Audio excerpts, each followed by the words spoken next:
those old, reheated, leftover, rewarmed mentions.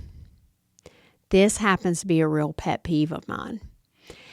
These are those old stories that get told over and over again, but they're not the fun ones. They're the old stories that get told about that time you really screwed up, or that time you really embarrassed yourself. And they're hurtful. And you don't know why you can't get away from that. This is a situation that I would encourage you to take some time to really think about.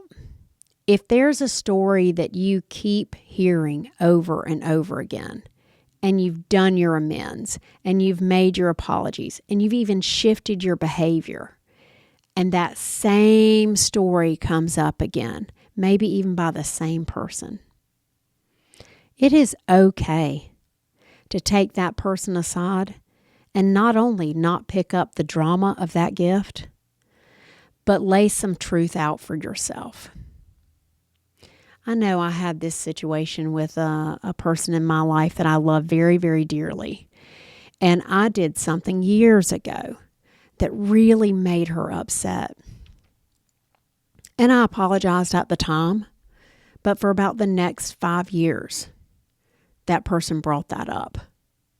And finally, after I had apologized and I had worked really hard on correcting the behavior that was so hurtful to her, finally, the last time she brought it up, and it was at a holiday, I said, look, I'm so sorry that happened. And I've said I'm sorry. And if there's anything you want me to do to help clean it up, I will be happy to consider that. Also, I've changed my ways. I've worked really hard. And I don't want to live in the past. And I don't want to hear about it anymore.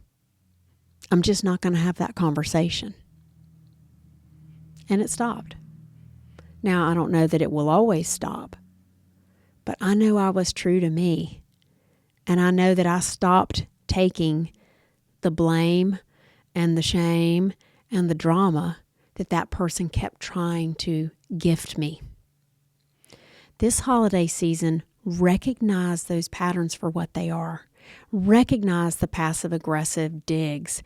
Recognize the rampant advice giving, the pot stirring, the pity, the reheated, resent stories from long ago.